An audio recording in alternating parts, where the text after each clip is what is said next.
Bonjour, voici donc la description du pack Évolution concernant le mois de mars 2022.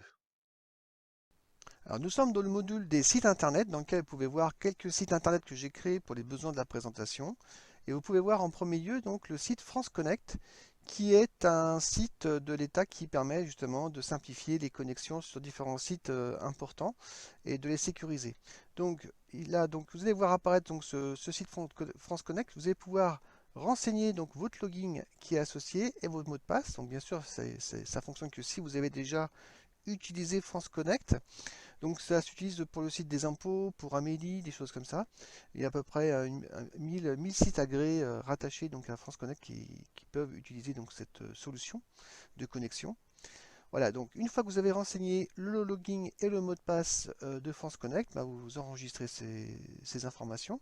Et après, vous pouvez utiliser donc cette option France Connect sur n'importe quel site que vous souhaitez. Donc, par exemple, je vais utiliser Amélie Assurance Maladie, qui est un site qui est référent donc à France Connect. Et là, au niveau du login et du mot de passe, je vais pouvoir faire un clic droit sur la zone login et je vais choisir l'option Utiliser France Connect. Vous voyez, donc actuellement, le login est vide et le mot de passe est vide aussi, le password est vide. D'accord. Et là, je vais faire un clic droit sur la zone de saisie du login et je vais cliquer sur l'option Utiliser France Connect. Voilà, je clique dessus et vous voyez automatiquement, j'ai le login et le mot de passe de France Connect qui s'est automatiquement renseigné dans ces zones-là. Donc c'est un gain de temps. Je fais enregistrer. Voilà. Maintenant, je peux par exemple choisir un site comme Cuisinella. Voilà. C'est un site pour lequel, par exemple, je viens de créer un login et un mot de passe. Enfin, je viens de m'inscrire sur le site en question. Et par exemple, je veux réutiliser un login que j'ai déjà saisi dans d'autres sites. Voilà. Donc là, ce que vous pouvez faire, c'est cliquer sur la petite flèche de la liste déroulante du login. Et il va vous présenter les différents logins que vous avez l'habitude d'utiliser jusqu'à maintenant. Donc là, par exemple, je vais prendre le login Alain777 Lyon697@yahoo.fr. J'ai fait exprès pour pas que ça corresponde à une adresse mail de quelqu'un. Voilà. Donc je sélectionne cette adresse mail. Voilà. Je vais taper un mot de passe. Voilà. Et je fais enregistrer. Voilà. Donc vous voyez, l'avantage, c'est de pouvoir sélectionner, voyez, un login de son choix. Après, on peut faire pareil pour le mot de passe. Si vous avez un mot de passe que vous utilisez souvent pour des petits sites qui ne sont pas très sensibles, qui ne sont pas très importants, vous pouvez faire un clic droit sur le mot de passe et cliquer sur enregistrer mot de passe par défaut. Vous voyez cette option, enregistrer le mot de passe par défaut, de façon à pouvoir le réutiliser dans d'autres sites. Par exemple, je vais créer un nouveau site, je vais faire un clic droit nouveau site. Voilà, et vous voyez par défaut, il m'a présenté le login par défaut, automatiquement, je n'ai pas eu besoin de saisir. Et là, je peux faire un clic droit au niveau du password, et je vais cliquer sur utiliser le mot de passe par défaut. Et automatiquement, il me présente le mot de passe. Voilà, je vais pouvoir mettre le nom du site, et puis l'URL. Voilà, et j'enregistre.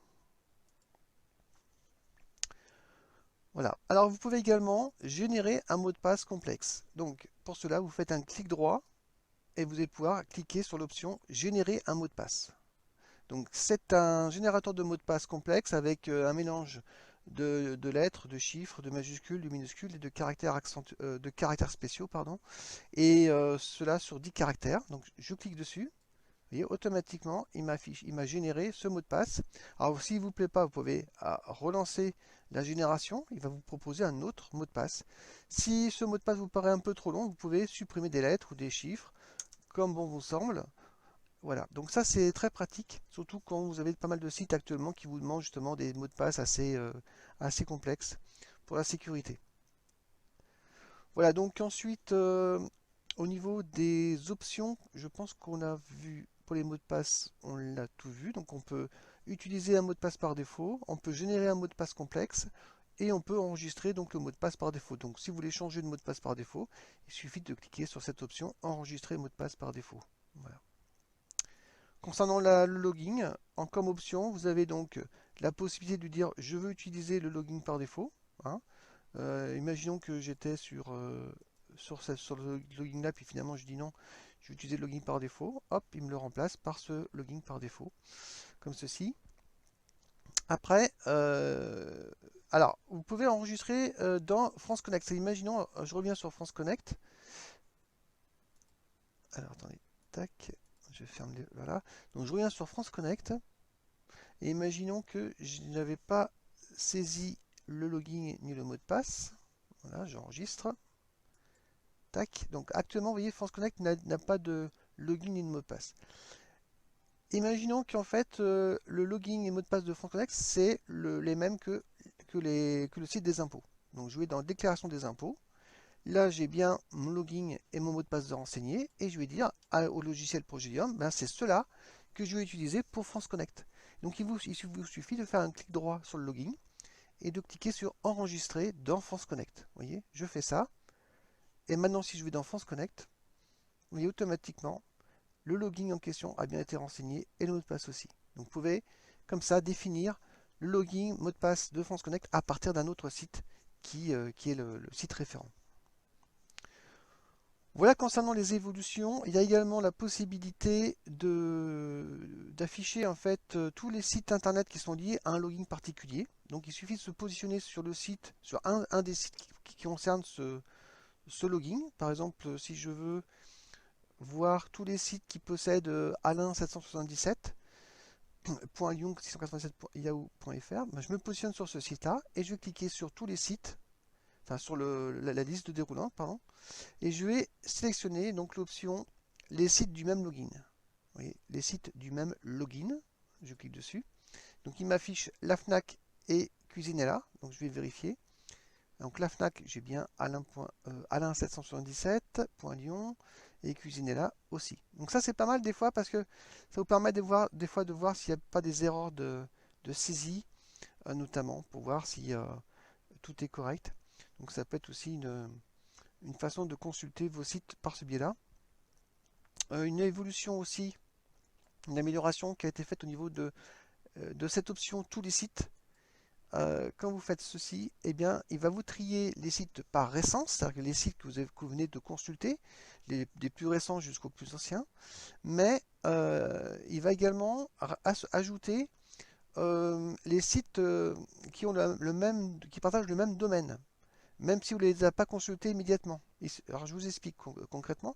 Imaginons que vous avez plusieurs pages que vous avez mémorisées, plusieurs pages de la FNAC sur des produits différents, mettons un appareil photo, euh, une page sur un ordinateur, etc. Et que vous venez de consulter une page de la FNAC sur l'ordinateur.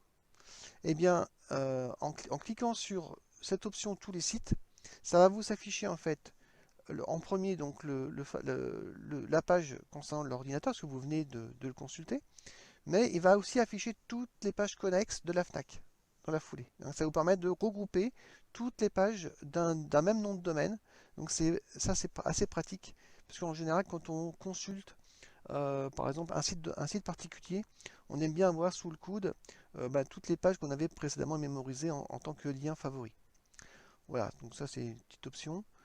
Voilà, sinon j'en profite pour... Alors ça c'est pas lié à l'évolution du pack, mais c'est une option transversale qui concerne donc l'option de paramétrage des dimensions des fenêtres. Alors avant il y avait donc un potentiomètre qui était au niveau des écrans, notamment vous aviez un potentiomètre sur la page de la rosace à droite, et le problème c'est que pour les personnes qui avaient des petits écrans, et ben, le bouton du potentiomètre n'était pas accessible. Alors maintenant vous avez donc un bouton ici de paramétrage général. Quand vous cliquez dessus, vous avez donc ici, vous aurez tous les paramètres généraux qui s'afficheront. Donc là, pour l'instant, il y a le paramétrage de dimensionnement des fenêtres. Donc vous voyez, il suffit de modifier ici la valeur du potentiomètre. Alors voilà, donc là j'ai rapetissé la fenêtre. Là je fais enregistrer et automatiquement donc les fenêtres suivent en conséquence. Voilà. Voilà, comme ça, vous voyez, donc ça. Alors si je veux agrandir, je clique sur ce bouton, je fais enregistrer, tac, et donc là, je reviens sur la rosace et vous voyez donc ça a repris de la bonne dimension qui va bien, qui va bien.